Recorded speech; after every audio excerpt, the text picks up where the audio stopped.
അപ്രതീക്ഷിത ഷോക്കിൽ ഞെട്ടി enforcement directorate.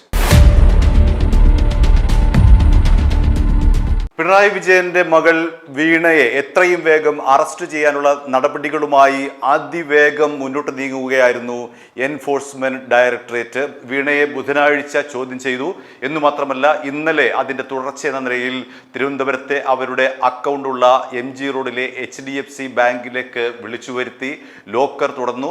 ഏതാണ്ട് 2.5 മണിക്കൂറോളം നീണ്ടുനിന്ന പരിശോധന നടന്നു. അടുത്ത ദിവസം ഈ വരുന്ന ആഴ്ച വീണയെ സമൻസ് അയച്ച് വരുത്തും എന്നായിരുന്നു എല്ലാവരും കരുതിയിരിക്കുന്നത്. ഇപ്പോഴിതാ EDക്ക് അപ്രതീക്ഷിതമായിട്ടുള്ള ഒരു ഷോക്ക് ഏറ്റിരിക്കുന്നു എന്ന് വേണമെങ്കിൽ പറയാം. കാരണം SFIയുടെ കസ്റ്റഡിയിലുള്ള 134 രേഖകളുടെ പകർപ്പ് ഇതുവരെയും EDയുടെ കയ്യിൽ എത്തിയിട്ടില്ല എന്നുള്ളതാണ് ആ ഷോക്കിന് കാരണം SFIക്ക് നൽകിയിരിക്കുന്ന ഈ 134 രേഖകളിൽ ഏറ്റവും നിർണായകമായ രേഖകളാണ്. CMRL മാസപ്പടി കേസുമായി ബന്ധപ്പെട്ട ഏറ്റവും നിർണായക രേഖകളാണ് ഈ 134 രേഖകൾ. അതിൻ്റെ പകർപ്പ് EDക്ക് ബുധനാഴ്ചയ്ക്കകം വിട്ടു നൽകണമെന്ന് അല്ലെങ്കിൽ ബുധനാഴ്ച തന്നെ വിട്ടു നൽകണമെന്ന് കലൂരിലുള്ള prevention of money laundering act കോടതി വിധിച്ചതാണ്. പക്ഷേ ആ വിധി നടപ്പിലായില്ല. എന്തുകൊണ്ടാണ് ആ വിധി നടപ്പിലാകാതെ പോയത് എന്നുള്ളതാണ് ഇവിടെ ദുരൂഹമായി തുടരുന്ന ഏറ്റവും പ്രധാനപ്പെട്ട വസ്തുത.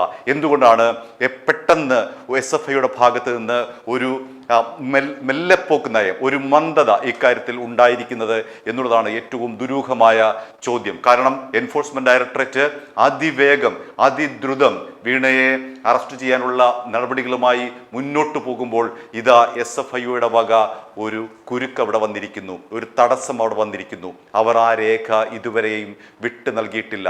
അത് എന്തുകൊണ്ടാണ് എന്നതിനെ കുറിച്ചാണ് ഇപ്പോൾ ഉയരുന്ന ദുരൂഹത. ഇവിടെ ശ്രദ്ധിക്കേണ്ട ഒരു കാര്യം, വീണ വലിയ തോതിൽ ആശ്വാസം നേടിയിരിക്കുന്നു എന്നുള്ളതാണ്. കാരണം ഏത് നിമിഷവും വീണയെ അറസ്റ്റ് ചെയ്യാൻ തക്ക രീതിയിലായിരുന്നു എൻഫോഴ്സ്മെന്റ് ഡയറക്ടറേറ്റിന്റെ ഇന്നലെ വരെയുള്ള നീക്കം. അവർ അതിനുവേണ്ടി എല്ലാ സജ്ജീകരണങ്ങളും ഒരുക്കിയിരുന്നു. വീണയെ അടുത്ത ചോദ്യം ചെയ്യലിൽ അറസ്റ്റ് ചെയ്യാനുള്ള എല്ലാ നടപടിക്രമങ്ങളും എൻഫോഴ്സ്മെന്റ് ഭാഗത്ത് നിന്ന് ഉണ്ടായിക്കൊണ്ടിരിക്കുന്ന അങ്ങനെ അതിമിന്നൽ വേഗതയിലാണ് എൻഫോഴ്സ്മെന്റ് നീങ്ങിയതെങ്കിൽ ഇതാ SFIO അവിടെ 2 ചുവട് പിന്നോട്ട് മാറിയിരിക്കുന്നു എന്നുള്ളതാണ് എൻഫോഴ്സ്മെന്റ് ഡയറക്ടറേറ്റിനെ ആ അന്വേഷണത്തെ ഇപ്പോൾ സ്തംഭിപ്പിച്ചിരിക്കുന്നത്.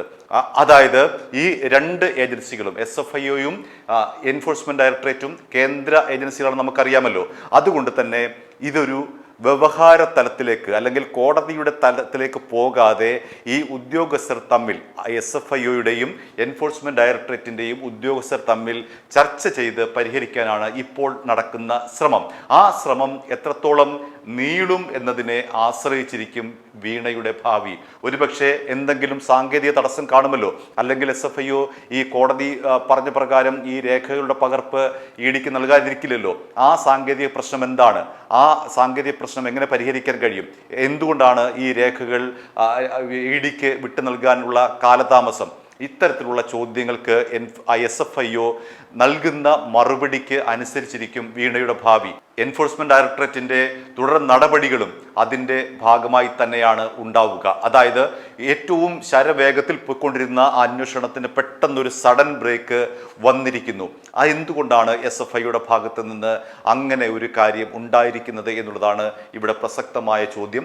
ആ ചോദ്യത്തിന് ഉത്തരമായി ഈ 2 കേന്ദ്ര ഏജൻസികളുടെയും ഉദ്യോഗസ്ഥർ തമ്മിൽ ചർച്ച ചെയ്ത് തീരുമാനിക്കട്ടെ എന്ന് മാത്രമേ ഇപ്പോൾ പറയാൻ കഴിയുകയുള്ളൂ.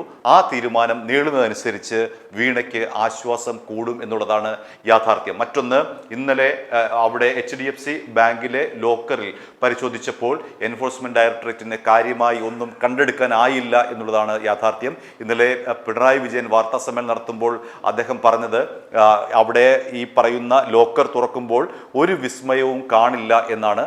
അതിനനുസരിച്ച് തന്നെയാണ് കാര്യങ്ങൾ നീങ്ങിയത്. ഒരു വിസ്മയവും അവിടെ ഉണ്ടായിട്ടില്ല എന്നാണ് ഇപ്പോൾ പുറത്തു വരുന്ന വിവരം. അതായത് അതായത് ആ ലോക്കറിൽ ഈ CMRL മാസപ്പടിയുമായി ബന്ധപ്പെട്ട് ഏതെങ്കിലും തരത്തിലുള്ള ഒരു രേഖ കണ്ടെടുക്കാൻ എൻഫോഴ്സ്മെന്റ് ഡയറക്ടറേറ്റിന് കഴിഞ്ഞിട്ടില്ല. അതും വീണയ്ക്ക് ആശ്വാസകരമായ നടപടിയാണ്. മാത്രമല്ല ഈ അക്കൗണ്ട് നമുക്കറിയാവുന്നതുപോലെ തന്നെ നേരത്തെ എൻഫോഴ്സ്മെന്റ് ഡയറക്ടറേറ്റ് ഫ്രീസ് ചെയ്ത അക്കൗണ്ടാണ്. അതുകൊണ്ട് തന്നെ ആ അക്കൗണ്ടുമായി ബന്ധപ്പെട്ട രേഖകളെല്ലാം തന്നെ ED നേരത്തെ ശേഖരിച്ചതാണ്. ഈ പ്രശ്നം വരുന്നത് 2017 മുതൽ 2020 വരെയുള്ള കാലഘട്ടത്തിലാണ് CMRL ഈ പറയുന്ന സേവനത്തിന് വീണ വിജയന് 2,78,00,000 രൂപ നൽകിയത്. അതായത് കൃത്യമായി പറഞ്ഞാൽ 2027 ജനുവരി മുതൽ 2020 ജൂൺ വരെയാണല്ലോ CMRL ഈ സേവനത്തിന് എന്ന പേരിൽ വീണയ്ക്കും എക്സാലോജിക്കിനുമായി നൽകിയത്. അത് രണ്ട് തരത്തിലാണ് CMRL വീണയ്ക്കും എക്സാലോജിക്കിനും പണം നൽകിയത്. വീണയ്ക്ക് മാസം 5 ലക്ഷം രൂപയും എക്സാലോജിക്കിന് മാസം 3 ലക്ഷം രൂപയും. അങ്ങനെയാണ് ഈ 2,78,00,000 രൂപയുടെ കണക്ക് വരുന്നത്. അതിലുള്ള വ്യക്തതയാണ് EDക്ക് ആദ്യം അറിയേണ്ടത്. അതിനാണ് ഇത്രയും നാൾ ED വളരെ സീരിയസ് ആയിട്ടുള്ള ഒരു വീണയെ പൂട്ടാൻ വേണ്ടിയിട്ടുള്ള എല്ലാ തെളിവുകളും ശേഖരിച്ചുകൊണ്ട് ഈ ചോദ്യം ചെയ്യൽ നടത്താൻ ഉദ്ദേശിച്ചതെങ്കിലും ബുധനാഴ്ചത്തെ ചോദ്യം ചെയ്യലിൽ കാര്യമായ വിവരങ്ങളൊന്നും ലഭിക്കാതെ പോയത് ഈ SFIയുടെ ഭാഗത്ത് നിന്ന് ഉണ്ടായിട്ടുള്ള ഈ മെല്ലെപ്പോക്ക് നയമാണ്. രണ്ടാമത് EDക്ക് അറിയേണ്ടത് CMRLന്റെ അനുബന്ധ കമ്പനിയായിട്ടുള്ള empower India capital investment private ലിമിറ്റഡിന്റെ ഭാഗത്ത് നിന്ന് 50 ലക്ഷം രൂപ വീണ വായ്പയായി വാങ്ങിയിട്ടുണ്ട്. അതിൽ 4 ലക്ഷം രൂപ മാത്രമേ വീണ തിരിച്ചടച്ചിട്ടുള്ളൂ. ആ തിരിച്ചടവ് എന്തുകൊണ്ട് മുടങ്ങി? എന്തിനാണ് വായ്പ വാങ്ങിച്ചത്? ആ തിരിച്ചടവ് മുടങ്ങാനുള്ള കാരണം എന്താണ്? ഈ വായ്പ ഉപയോഗിച്ച് എന്ത് തരത്തിലുള്ള എന്ത് നടപടികൾ ആ കാര്യത്തിൽ സ്വീകരിച്ചു? എന്ത് പ്രവൃത്തിക്ക് വേണ്ടിയിട്ടാണ് ഈ 50 ലക്ഷം രൂപ വാങ്ങിയത്? തുടങ്ങിയിട്ടുള്ള കാര്യങ്ങളാണ് EDക്ക് അറിയേണ്ടത്. അപ്പോൾ പ്രധാനമായിട്ടും EDക്ക് അറിയേണ്ട രണ്ട് കാര്യങ്ങൾ എന്ന് പറയുന്നത് 2,78,00,000 രൂപയ്ക്ക് എന്ത് സേവനമാണ് എക്സാലോജിക്ക് CMRL നൽകിയത് എന്നുള്ളതാണ് EDക്ക് ആദ്യം അറിയേണ്ടത്. രണ്ടാമത് അറിയേണ്ടത് ഈ പറയുന്ന 50 ലക്ഷം രൂപ എന്തിനാണ് വായ്പ എടുത്തത്, അത് എന്തിനു വേണ്ടിയിട്ടെല്ലാമാണ് വീണ ചെലവഴിച്ചത് എന്നുള്ളതാണ് EDക്ക് അറിയേണ്ടത്. ഈ രണ്ട് കാര്യങ്ങളിലും ED വളരെ സമഗ്രമായി തന്നെ മുന്നോട്ട് പോവുകയായിരുന്നു. വീണയെ അറസ്റ്റിലേക്ക് എത്തിക്കുന്ന തരത്തിലേക്ക് ED അങ്ങനെ കുതിച്ചുകൊണ്ടിരിക്കുമ്പോഴാണ് SFIയുടെ ഭാഗത്ത് നിന്ന് അപ്രതീക്ഷിതമായ ഒരു പൂട്ട് വീണിരിക്കുന്നത്. ഒരു പെട്ടെന്നുണ്ടായിരിക്കുന്ന ഒരു മെല്ലെപ്പോക്ക് നയം SFIയുടെ ഭാഗത്ത് നിന്ന് ഉണ്ടായിരിക്കുന്നത്. ആ രേഖകൾ കിട്ടിയെങ്കിൽ മാത്രമേ ഇനി എൻഫോഴ്സ്മെന്റ് ഡയറക്ടറേറ്റിന് തുടർ നടപടികളുമായിട്ട് മുന്നോട്ട് പോകാൻ കഴിയുകയുള്ളൂ. കാരണം വീണയുടെ മൊഴിയടക്കമുള്ള കാര്യങ്ങളാണ് ഈ 134 രേഖയിലുള്ളത്. ആ രേഖകൾ കിട്ടുമ്പോൾ അപ്പോഴത്തെ മൊഴിയും കഴിഞ്ഞ ബുധനാഴ്ച എൻഫോഴ്സ്മെന്റ് ഡയറക്ടറേറ്റ് വീണെ ചോദ്യം ചെയ്തല്ലോ, അപ്പോൾ ലഭിച്ചിട്ടുള്ള മൊഴികളും തമ്മിൽ താരതമ്യം ചെയ്ത് അവിടെ പൊരുത്തക്കേടുണ്ടെങ്കിൽ ആ പൊരുത്തക്കേടിൽ പിടിച്ച് വീണ്ടും അടുത്ത ചോദ്യം ചെയ്യലിലേക്ക് പോകാനാണ് എൻഫോഴ്സ്മെന്റ് ഡയറക്ടറേറ്റ് തീരുമാനിച്ചത്. പക്ഷേ എൻഫോഴ്സ്മെന്റ് ഭാഗത്ത് നോക്കിയാൽ നിർഭാഗ്യകരമായിട്ടുള്ള ഒരു അവസ്ഥ എന്ന് വേണമെങ്കിൽ പറയാം. വീണയുടെ വീക്ഷണകോണിൽ നോക്കുമ്പോൾ ഭാഗ്യം എന്നുള്ള ഒരു അവസ്ഥയിലേക്ക് പറയാം. കാരണം SFIയുടെ ഈ നടപടി മൂലം വീണയ്ക്ക് ആശ്വാസം ലഭിച്ചിരിക്കുകയാണ്. ഒപ്പം എൻഫോഴ്സ്മെന്റ് ഡയറക്ടറേറ്റിന് താൽക്കാലികമായ തിരിച്ചടി ലഭിച്ചിരിക്കുകയാണ്. ഇതെല്ലാം തന്നെ താൽക്കാലികമാണ്. ഈ ഉദ്യോഗസ്ഥർ തമ്മിൽ ചർച്ച ചെയ്ത് ഈ രേഖകൾ വാങ്ങിക്കഴിഞ്ഞാൽ പിന്നീട് വീണ്ടും എൻഫോഴ്സ്മെന്റ് ഡയറക്ടറേറ്റ് വീണ്ടും അതിവേഗത്തിൽ പൂർവാധികം ശക്തിയോടുകൂടി അന്വേഷണം നടത്തുകയും വീണയ്ക്ക് എതിരായിട്ടുള്ള എല്ലാ പഴുതുകളും അടച്ചുകൊണ്ട് അവരെ വലിയ പ്രതിസന്ധിയിലേക്ക് നീക്കുകയും ഒരുപക്ഷെ അത് അറസ്റ്റിലേക്ക് കലാശിക്കുകയും ചെയ്യുമെന്നാണ് ഇപ്പോൾ നമുക്ക് ലഭിക്കുന്ന സൂചനകൾ. i2i News, an eye for truth. i2i News subscribe ചെയ്തിട്ടില്ലാത്തവർ ഇപ്പോൾ തന്നെ സബ്സ്ക്രൈബ് ചെയ്യുക. നോട്ടിഫിക്കേഷൻ ലഭിക്കുവാൻ ബെൽ ബട്ടണും അമർത്തുക.